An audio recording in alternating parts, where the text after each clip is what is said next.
Զրուցում ենք մարդու իրավունքների առաջին պաշտպան Լարիսա Ալավերդյանի հետ։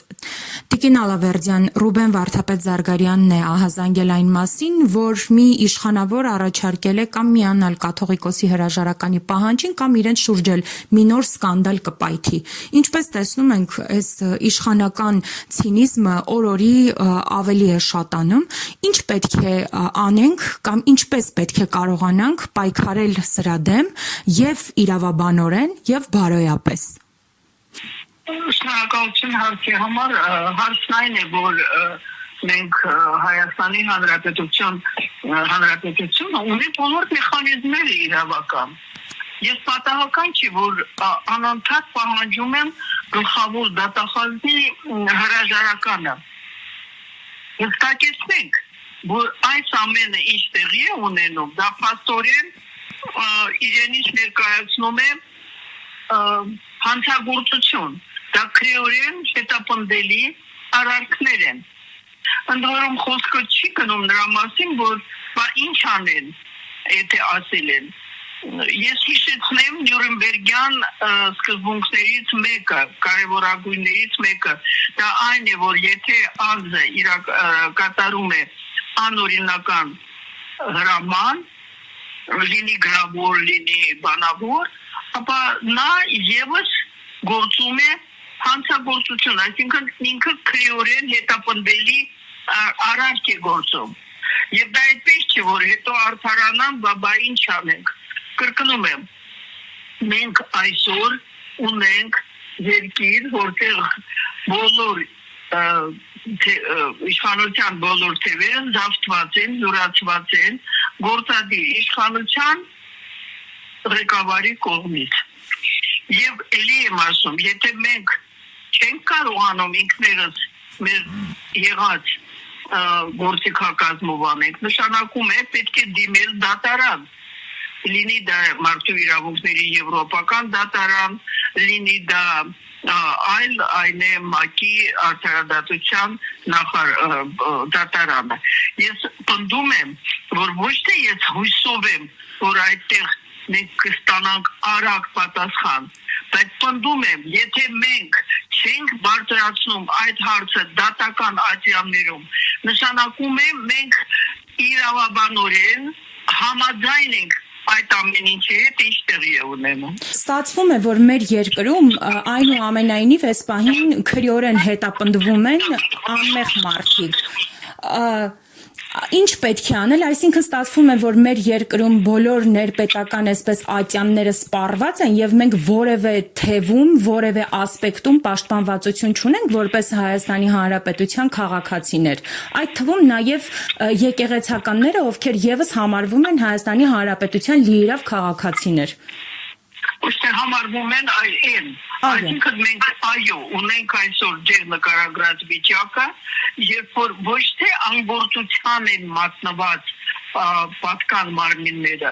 այլ իրականացնում են ընտրովի,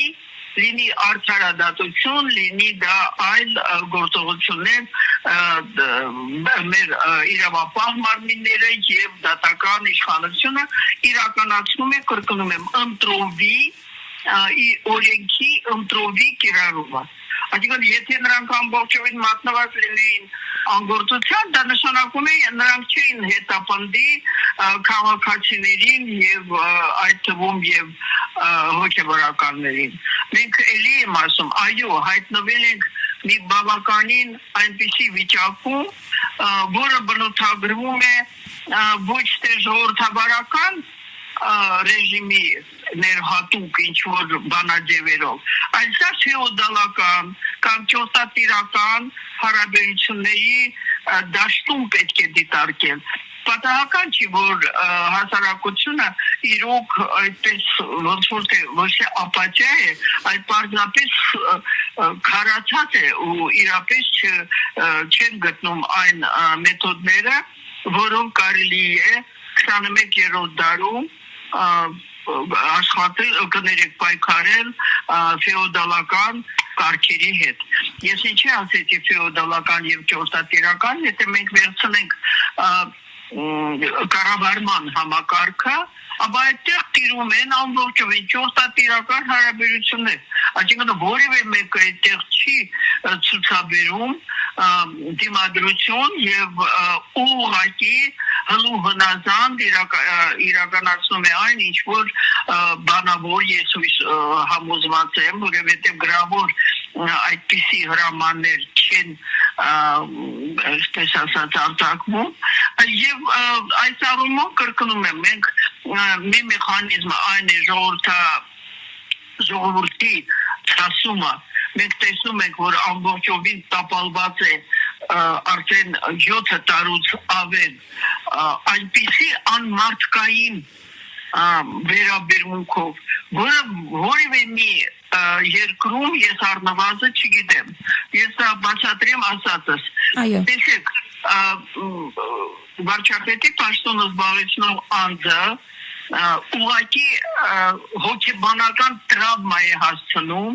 ասելով հետևյալը մենք ես դեռ պետք է 2018 թվականին ասեի որ Ղարաբաղը Ադրբեջանին է մենք կարող ենք հողերը հանձնեինք ես չգիտեմ ինչ իրավունքով որովհետև այդ հողերի վրա Հայաստանը չունի ինքնիշխանություն բայց այնուամենայնիվ ասում է որ մենք կարող ենք հանձնեինք առանց պատերազմի այսինքն առանց հազարավոր զոհերի եւ վերջապես մենք տեսնում ենք որ ինքը եթե սկզբից ասում էր այո մեղավոր եմ մենակ ես ապա մենք տեսնում ենք հիմա ինքը բարձրանում է այդ բոլոր քայլերով պատահական չէ որ այդ նույն անձը շնորհակալություն է հայտնել հրապարականներին մի բարձր աստիճան բարձր մակարդակի հավաքի ժամանակ Ալիևին ես բացատրեմ շատերը ինչ որ կարծում են դա շնորհակալություն է հենց նրա համար ինչը ինքը հիշեցրել է այն ինչ որ ճանապարհներ դա այդպես չի նա շնորհակալ է որ Ալիևը արձագանքել է բոլոր այն նախաձեռնություններին եւ ստրատեգիային որի համար եկել է եւ որի համար բերել են այդ անձին այսինքն հրավիրված պատերազմ պայմանավորված կապիտուլյացիա եւ վերջապես հակաիրավական հակապատմական հայտարարություն որ Ղարաբաղը դա Ադրբեջանի մասն է այդ բոլորի համար է որ Ալիևը այդպես ուրախությամբ արձագանքել է եւ հրավերքին պատերազմի ոչ մեկը չի հարցնում եթե ինչի 2018 թվականին եկել է իսկ պատերազմին հրավիրել է ինքը 2019 թվականին օգոստոսի ասելով Արցախը Հայաստանը եւ վերջ եւ պատերազմը սկսվել է մի տարուց հետո ինչու՞ չեք այդ հարցը տալիս հարցը բարձ է այո Ադրբեջանը պատրաստ չէր պատերազմի իրեն անհրաժեշտ է եւս 1 տարի լսելով այդ հրավերքը պատրաստվել են պայմանավորվել են դեպք են բերել բոլոր այն պայմանավորվածությունները Թուրքիան հստակեցրել է որ միայն Ադրբեջանը մենակ չի կարող անել ու ինքը իր ձեռն է վերցրել ղեկավարությունը եւ վերջապես հայտնի է որ 2018 թվականից պետք է տեղի ունենային Հայաստանի Հանրապետության բանակի բավականին արմատական բարեփոխումներ, որի արդյունքում իրապես բանակը կլիներ շատ ավելի հզոր եւ իշխանության բերել են հենց 2018 թվականին, որ այդպիսի գործողությունները չիրականացվեն չմոռանանք որ այս իշխանություն այս քաղաքական իրենա համարող ուժը ստեղծվել է 2015 թվականի մայիսին այսինքն երբ որ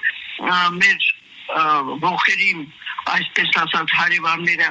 տեսել են որ 100-ամյակը ցեղասպանության ոչ թե հանգստացվել է մոռացության է տրվել հանցագործությունը Թուրքիայի եւ Ադրբեջանի կողմից այլ ավելի հստակ ձևավորվել են արդեն իսկ միջազգային հանրության կողմից հարաբերություններ ստեղծվել է ԿՊ ստեղծվել է 2015 թվականի մայիսին եւ անմիջապես անցել է գործի բոլոր այն տեխնոլոգիաները որոնք նկարագրված են ցանկացած հոգեբանության էթնոհոգեբանության նվիրված գրքերում մասնավորապես Գյուստավ Լեբոնի ժողովրդի այլ ամբողի հոգեբանությունը, այդպես է կոչվում Լեբոնի երկրորդ գիրքը, եւ ամբողջովին կարելի է տեսնել, որ մեկը մեկին ուղղակի իրականացվել են ամենապղտոր, այսպես ասած, տեխնոլոգիաները մանիպուլյատիվ, եւ ժողովուրդը առնվազն մի մասը խելակորույս իրոք ամբողջի հոգեբանությամբ բերել է ավելի շուտ քողարկել է այն իրականությունը, որ այդ ուժը բերվել է դրսի ամենապղտոր գլոբալիստական կենտրոնների կողմից։ Կներեք, որ ես երկարացնում եմ, բայց ես մի քիչ վրդովված եմ, որ ամեն անգամ զոլոմաները արձագանքում են հատվածական, այսինքն ահա սա եղավ, այդպես չի, սա մեկ շղթայի իրար հետ անկապտելի կապի մեջ գտնվող օղակներ են։ Եվ այն ինչ որ տեղի է ունենում այսօր, դա տրամաբանական շարունակությունն է այն ամբողջ քայլերի, որոնք իրականացվել են սկսած 2018 թվականից։ Տիկին Ալավերդյան, եւ եւս մեկ հարց, տեսեք, դուք ասում եք, որ պետք է դիմենք միեդ, մակ, քանի որ այսօր հենց եկեղեցին ու եկեղեցականներն են թիրախում, ով պետք է լինի այդ դիմողը եւ մեր եկեղեցին պաշտպանողը այսօր։ Ես պետք է ասեմ, որ եկեղեցին դա հավատացյալ ժողովուրդն է, հավատացյալներն են։ Եվ այս առումով ես ողջունում եմ Արա Զոհրաբյանի քայլը, որը որ դիմել է սկզբից Հայաստանում գլխավոր դատախազին հայտարարությամբ եւ ինչքան գիտեմ ամբողջովին իրավաբանորեն կոռեկտ ձևով կազմված դիմումով, հայցադիմումով, որ վերջապես այն ինչ որ անում է Փաշինյան Նիկոլ քաղաքացին, դա քրեորեն հետապնդելի է։ Այն որ չի արձագանքում գլխավոր դատախազությունը, հիմք է ստեղծում, որ այդ գործընթացը շարունակություն ստանա իմ ասած դատական ատյաններում։ Էլի եմ ասում, որ անգամ եթե դա ձգվելու է, չդիմելը նշանակում է, որ մենք տապալված ենք, որ մենք համաձայն ենք այս իրավիճակի հետ։ Շատ լավ հարց է եւ այդ հարցը ինձ է վերաբերվում։ Ես կարծում եմ, որ այո, այդ առումով պասիվությունը նկատվում է ոչ միայն քաղաքական գնահատական, սոցիալական միջև անգամ գնահատական տալու գործում, այսինքն մենք չենք տեսնում, որ դուրս գան զանգվածները, բողոքեն եւ այլն, այլև իրավաբանական դաշտում։ Շնորհակալ եմ զրույցի համար։